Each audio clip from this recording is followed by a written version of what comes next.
Thank you, Mr. Speaker, and thanks for the opportunity, and good afternoon to members and staff. My family is here, which is a wonderful thing, and to all our guests that are here. I think from the moment we hear our first farewell speech, we think about what we would say before we leave. So the process here is really about what you have to eliminate from a speech rather than add to it, because I would be here for a long time. So I'm going to apologize ahead of time if there is some glaring error that I'm going to make in omitting something or someone, but I hope that's not the case. And I want this particular moment and my entire retirement to be a happy thing, because I plan to see all of you on a regular basis, not every day. When I announced my retirement in last September, Mike Pfeiffer instantly texted me and said, "Say it isn't so. We in the back row are like family." And I went, "Exactly. That's the problem. So that's why I have to get out of here." But we will be seeing each other, so it's not that sad for me. And I guess this is a good time for an announcement. I'm about 80% sure, maybe 90%, and I'm hoping that next year I'm going to join Steve Bloom with the Commonwealth Foundation, and I'm just hoping that's. What's that, Mr. Speaker? That might not happen. I'm going to have to give Matt a call over there. Steve, whatever you can do to help me get over there, I'd appreciate it. I think I would help that place.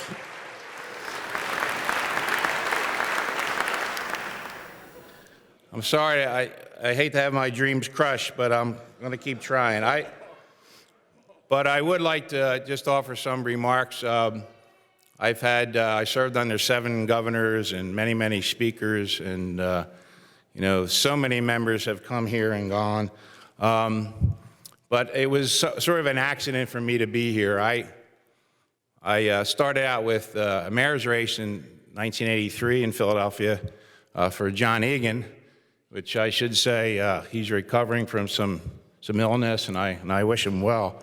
But that was a great learning experience for not only me, but many of the people in the back of the room. And then after that race, I was asked to be the designated person to take a beating for the Republican Party in Philadelphia. And I agreed to do that. Didn't work out that way. I was so naive, I thought I could win. And it worked out with a whole lot of help from many, many people. But, I mean, that starts with our families. My wife, Evelyn, is here, and not only did she support the beginning of my political campaign, but from the time I knew her, even though our first date, she just flat out stood me up. But as John Purcell used to say, Republicans from Philadelphia, we accept rejection cheerfully, and I didn't give up. But we actually got married and moved to Florida so we could both pursue our undergraduate career. Supported me when I came back to Philly to go to law school. Was agreeable to everything we did in terms of wanting to run for office with very negative odds in a district that was 22% Republican. But as a teammate in that effort, in the political effort, nobody is better, and she's awesome in a political world as well. But for me, Ev, you've been a wonderful wife, certainly a wonderful mother, which we'll put on display in a minute, but a very, very unique person who I love very much, and without whom I would never be able to do this. So thank you very much. Stand up a second.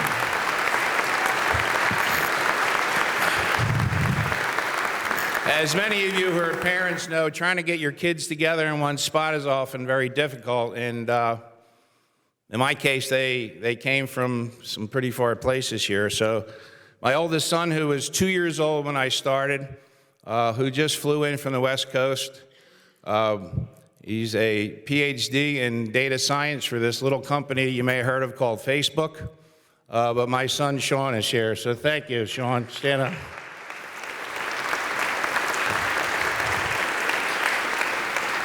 My daughter Sheila is here, who's a sports medicine doctor in Delaware at Christiana System. I'm sure there's some patients who are disappointed that you can't be with them today, but I am so glad you're here with me. Sheila Taylor.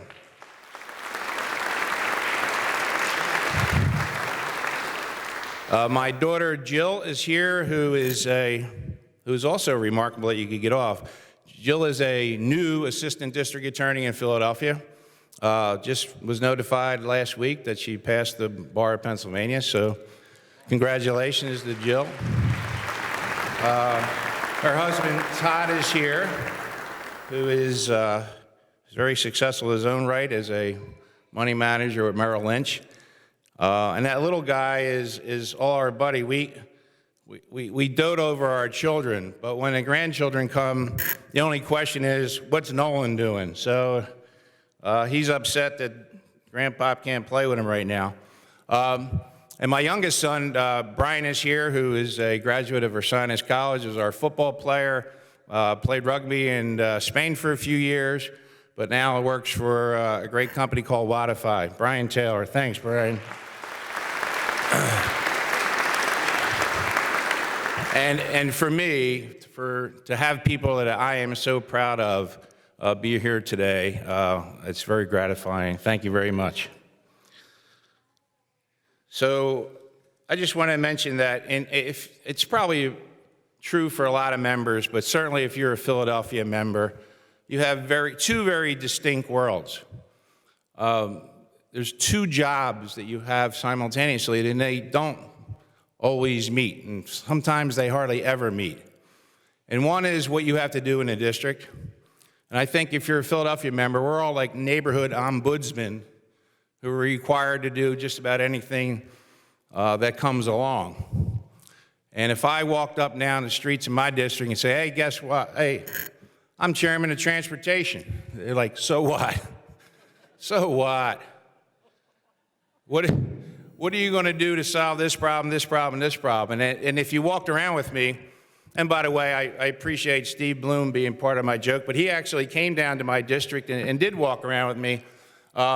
But you would never think I was getting elected the way they talk. I mean, I'm like the nephew that forgot to put in the air condition, and they remind you every time. And many of you have heard this story, but I was campaigning with Senator Santorum in a Kmart in Port Richmond. And he had the guys with the thing in their ears, the security detail with them. And a woman yells from about an aisle and a half over, John Taylor, I'd like to slice your throat. And the security guards all jump back, and I said, what's the problem? She said, you said you were going to have Seltzer Street repaved, and it's still not repaved. So I said, I'll take care of it. She walked away, and Senator Santorum said, holy cow, slice your throat. Aren't you concerned about that? I said, Senator, she didn't say she wasn't voting for me. But whether it's paved Seltzer Street or anything else that happens in that district, all we do as members is try to lead the way and give people some guidance. But it's our staffs in these places that really make the difference. And a lot of them are here with me today. I will mention just my original staff and my current staff because everybody in between, I would be here forever. But to start with, I started with a gal named Terry Adams, Bob Endy, Henry Shane, and my good friend Fran Kelly. If you could stand, Fran. This is Fran Kelly, worked for me. He always reminds me that he has on his Social Security statement his annual income from when he worked for me, which was $8,800. He is now the assistant general manager of SEPTA. I think it's about $8,900 now that you make, so you moved up. But in addition to that, I should mention a gal named Peg Miller, or maybe she's listening. She's in Western PA now, who really had a great deal to do with my success and ran my offices and kind of knew where everybody should be and knew the whole game. So I appreciate everything you did for me, Peg. And our current staff, if they could stand when I call their names, but Doc Quarterman,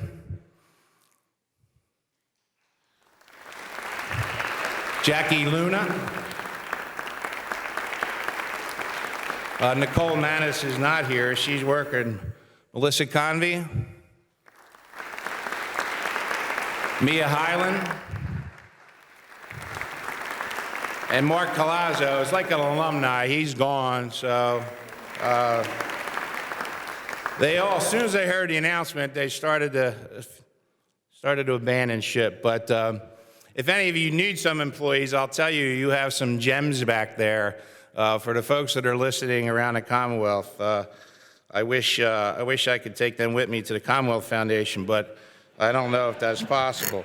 But I also have some friends here that are very important to my political success. Carl Siegel is here, who counted all the money over the years, and we raised a few dollars over that time, didn't we, Carl? Unfortunately, we spent every cent of it, but we appreciate it. Paul Kaiser is here. Paul, thank you very much. He kind of leads some of the social events as well. Dot Jacob, Dot, stand up. Dot is one of really the de facto ward leader in the 25th Ward.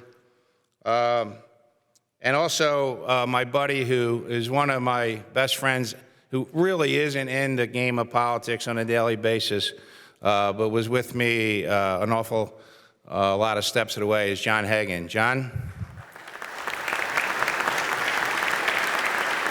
I do want to mention from a political side, friends such as Marty O'Rourke, who did a lot of my campaigns, who's been awesome, Joe DeFelice, some of my ward leaders, Kevin Pasquay, Chris Vogler, Vince Finnerty, Bob Cummings, Chris Nowinski, Bill Pettigrew in the past, and Bob Kanacki. I appreciate them very much. And certainly a whole host, like all of you have a whole host of individuals who are very helpful.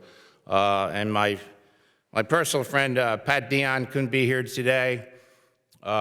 He gave me the ultimate compliment a few months ago, and he said, you know, when I'm out of power, Taylor, you're the only one that's going to hang out with me. And I thought that was nice of him to say. But I have a whole host of friends in the labor movement as well that were very, very good to me. But I'll just cite Joe Ashdale and Dan Grace as being representative of all of them, or I would be here forever. So that's sort of the district, but our definition of our job is here in Harrisburg. And I've been blessed with staff here in Harrisburg, and you may recall a ceremony we had here on the floor. I believe it was a few years back when my secretary, Bonnie Gladfelder, retired. She got out before me. But Bonnie, stand up. I don't know. Bonnie was here for many, many moons, and we actually started together. Neither one of us knew what we were doing. She was a new secretary, and I was a new member. But thank God it worked out. I had a gal named Ann Snook for a while when Bonnie left for maternity leave, and as soon as Ann left, I asked Bonnie to come back out of the private sector to rejoin us. But since Bonnie left, I have Nancy Cole. Nancy's done a great job trying to keep up with everybody, and there are many days when she has extra chores in the office, so we appreciate it. And then my writer, Dave Foster. I don't know if Dave's here, but Dave, if you're listening, thank you very much. We took Dave out of the dark side. He was a reporter, and had him work for us, so we appreciate it. And like many members before, and Bob was talking about earlier, we can't survive here without our committee staff. And I just was very, very fortunate over the years. Our current staff, as you know, is fantastic. Eric Bugale. Eric is the institutional knowledge around here on transportation. And Greg Moreland and Beth Sickler. Greg and Beth. I never saw an employee that's happier than Beth, too. No matter what we're doing and how hard it is, she just always has a smile on her face, and I appreciate it. But even before, and then certainly Bill's staff, Meredith Bajika and Kyle, we appreciate all the work you do, and Eric Nelson before that, and we appreciate all the Democrat staff as well. But before my tenure, I was been the chairman a long time, but before my tenure on transportation, my right-hand person was Marcia Lampman, who sometimes I best wishes she was back in the simplicity of the liquor world. So Marcia was wonderful, and someone that my baby, though, since I've been here, has been urban affairs, really, and I wish I could have stayed with that more often, but with Christine Goldbeck and the variety of staff there, I had Christine Goldbeck, Melissa Zorba, I know her name has changed, but I forget what it is now, as well as Diane Warner and Joyce Schrim. Were all with me as part of the urban affairs staff, and I appreciate it. But the legislative work, and Mike mentioned some of that. John Purcell, former speaker and friend of mine, used to say, John, where can you find a job where you can think something up on a Monday morning, drive to Harrisburg, write it down, and pass it out of the House by Wednesday? I was like, wow, that's a pretty good job, but it didn't move quite that fast, but sometimes it really did. And I just wanted to just maybe highlight some of that quickly, but going back to the 90s, I and Dwight Evans and Anthony Williams, George Kenney and John Purcell were part of a group called the Gang of Five. Wasn't a group of people that then Mayor Rendell was happy about, but we really zeroed in on the police issues in Philadelphia and on how the police were handling crime. It resulted in a new commissioner, it resulted in some different policies, and we're very, very proud of that. But it also exemplifies bipartisanship as well. And a lot of the things that I did work on and were able to accomplish came with both Democrat and Republican members. And I appreciate those members doing it. And it seems, just as some advice, when you have a bipartisan approach to things, the media doesn't take that skeptical view of what you're doing. You're not doing it for partisan purposes or political purposes. You're doing it because it needs to be done. The speaker mentioned our work on school violence, and I think that was probably a time that I had the most fun, and it was a different time. But along with Bill Keller and Alan Bukovitz, Marie Lederer, and George Kenney again, we embarked on about a 3-year mission to change the way the School District of Philadelphia dealt with offenders in a school violence situation. And I think we had tremendous success with that, with the passing of the first Safe School Advocate bill, something called Act 88, which changed how kids came out of prison and without any orientation into the school district. But we changed the way that the school district approached violent offenders. And we're very, very proud of that. And again, that was a bipartisan effort. But we also had tremendous success in blight and urban revitalization and blight remediation. You think about what this chamber did in terms of Act 90, which if you're not using that in your districts, you really should be. Act 135, the Conservatorship Act, very, very helpful and effective in dealing with blight. Our land bank legislation, Pfeiffer was glad I mentioned land bank. He was tired. We passed that so many times, he was tired of hearing it. And then the housing trust funds and other things, both housing trust funds in Pennsylvania and in Philadelphia.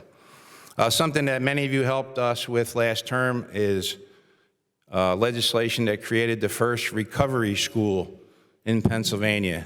It's only one of about 20 schools in America that deals with kids that are in rehab, that come out of rehab and have to be educated. And instead of putting them in the same school that they got addicted in, this is quite a unique situation. And as a matter of fact, I think there's an open house on the recovery school next week. So thank you for those of you who supported that. Particular thanks to Senator Pat Brown as well. And then there was, the many things we've done on the Transportation Committee. And I appreciate so much our members who've participated. Now, Bill Keller and I were not members of the committee. We weren't chairman when Act 89 was passed, but we were very involved in that process, and we keep on celebrating the benefits of that act and all the new things that have been happening to roads, bridges, mass transit, airports, railroads, and even pedestrian and bicycling routes.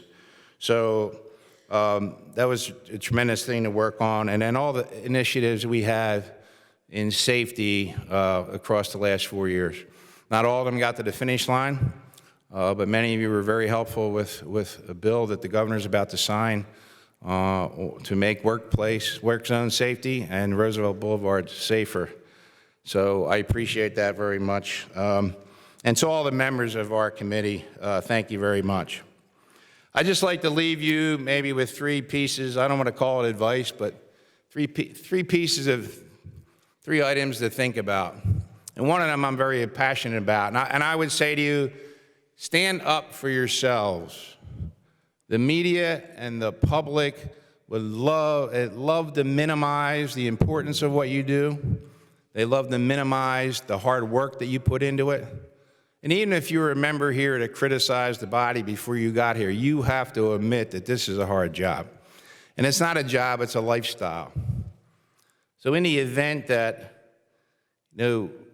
you get criticized, I think you got to fire back on many occasions. We overuse the word public service and then the word public servants. We are not servants. Many of you are so talented and so experienced, and your constituents hired you to do a job to represent them because of your talent and experience. And keep that in mind. We're not servants, but we're representatives. And then secondly, to ask members to stand up for each other. I always considered my job as chairman to stand up for members that were on my committee, both Republican and Democrat. And if they needed help, I tried to help them. And there was a time here when if a member needed something in their district, even if you viewed it through your own philosophical prism, you might not agree with it. But if they needed that in their district, members rallied around them. And I hope to see that come back. And then finally, we'd love to have you think more kindly of the city of Philadelphia. It's a very hard,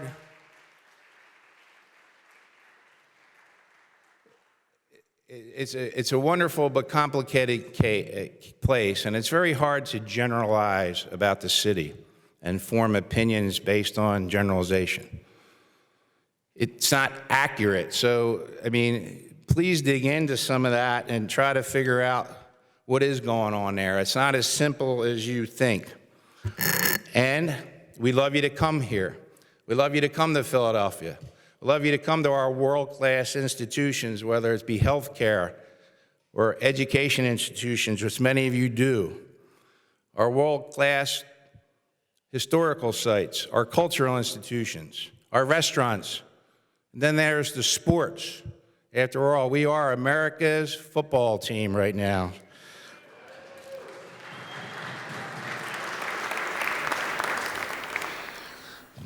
But, just some thanks to many of you in the chamber.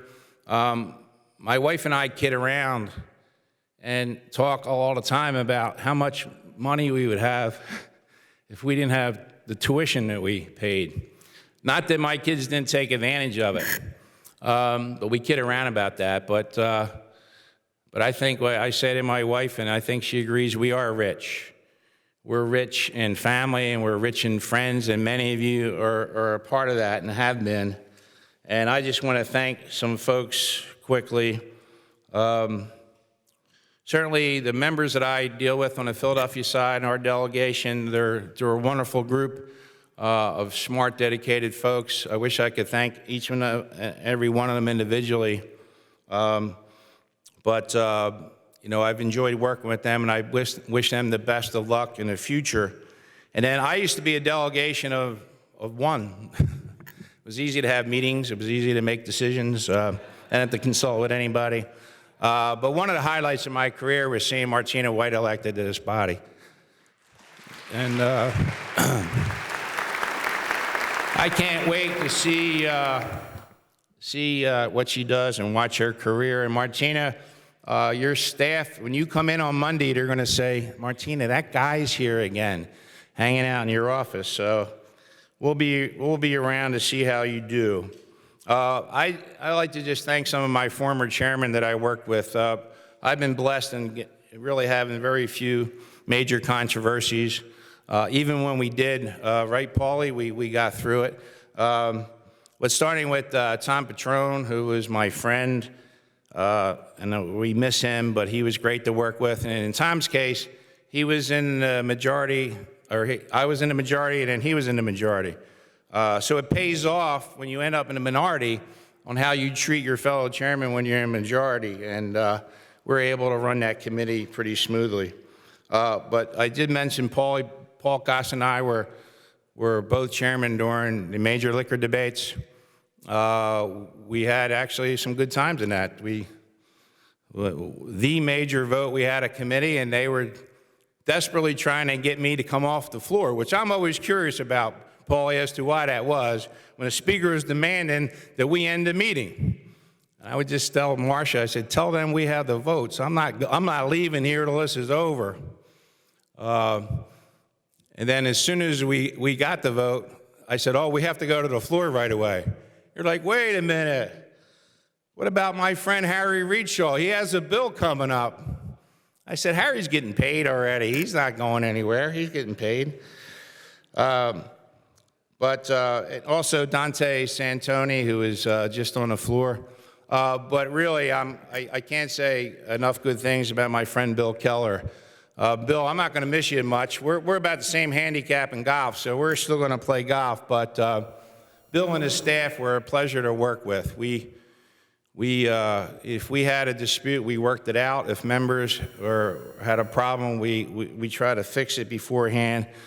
He's been a leader in Philadelphia on many, many issues, but particularly the Port of Philadelphia. But he's been a great chairman to work with, and I want to thank you, Bill. Speaker, I know we had a lot of debates over the time on liquor, and I think that your hard work on liquor, in my view, paid off. I know it's not over, but when it's all said and done, the landscape of this Commonwealth is very different. It's a lot of because of your hard work. So you did a great job on that, and I'm sure there'll be more of that coming in the future. To Leader Reed, I wish you weren't leaving. I don't know where Dave is, but I wish he wasn't leaving and would still be in this body, but I know everybody has reasons for going, and I'm sure he'll do great things in wherever he's going. But I also I mentioned a few times John Purcell. He was a great friend and leader to me, a great leader to this body, and it was a different time. Things ran a little more smooth because of the economy and things. We didn't have long budget debates, but he was a great leader, along with Matt Ryan and Sam Smith. Now more on a personal level, I am going to miss my friends in the back row, both Mike Pfeiffer and Jim Marshall and Mark Mustio and John Marr. When Jim Marshall arrived here, they put him next to me because I was supposed to tell him what to do. But nobody needs to tell Jim Marshall what to do. So he's been a great seatmate and a great friend, and he's going to do great things around here. But before the back row was constituted like it is, my good friend George Kenney was part of the back row. And George and I started together. When George gave his farewell speech, he talked about how between the two of us, we had 10 kids together, and found out a lot about what was going on about our families while we were here. And people ask about what's some of the funniest things that ever happened here, and I hope that I hope the statute is run on some of this, George. But we were here one night, many days in a row, and we didn't stop at 11 o'clock on many nights. We went straight through. And as all of you go through, people at home were calling, "When are you coming home?" And we can't give that answer. But George was getting that question quite a few times that evening. And I'll have to preface this by saying we broke that evening and went to dinner. So you figure out what that means. But George is on the phone with his wife, Liz, and he was quite frustrated at the questions. So he took his phone, not the cell phone, we have literally phones back there, and hit his computer screen in an effort to break it. So I kind of took the liberty of making fun of him for not being a man enough to break his own computer screen. At which point he reached over with the phone and smashed mine into a jillion pieces, and then yells over to our friends at IT, "Yo, Taylor broke his computer screen over here." At which point the guy came over and started pushing buttons, like as if that was going to fix the machine. He was F1, alternate, delete. But it was also the same night, I think, that we bet George $100 that he couldn't commandeer Resden Moore's Segway scooter. You newer members won't remember that Clancy had a brief hiatus of being our parliamentarian, and a gentleman used to ride around in a scooter. So we thought it was just a veiled opportunity for George, and suddenly there he was in the front of the room. We're looking at him from the back, and each of them have their hands on Resden's scooter, but George never got it out of his hands. So, Georgie, it was great serving with you. To my fellow members in front of us, their critical importance to the back row, whether it's, Lynn Culver and Rosemary and Dave, they have everything you can imagine in those drawers back there. Whatever you could possibly need, they have it. And they've been very helpful. My friends in the ICC, I'm part of one caucus and I chair another. And then my friends in the ICC, which is our little cigar thing, Mark Keller and Ron Marsico and Bernie O'Neill. And before I left, we have incorporated and sworn in a few other members, Matt Dowling and Justin Walsh and Ryan Warner. So we have a great time with them. But I am chairman of another thing besides transportation. We have a group that meets once a week when we're in session to discuss policy, to come up with ideas.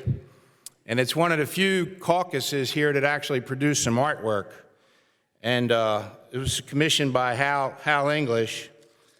And Mr. Speaker, this was actually displayed right in this spot.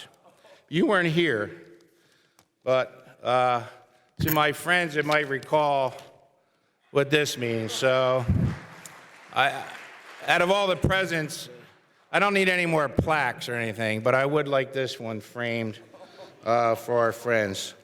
So again, it's not goodbye. I want to thank everybody for their help. Every once in a while, I did say to Darrell, every once in a while you come up with ideas that don't pan out.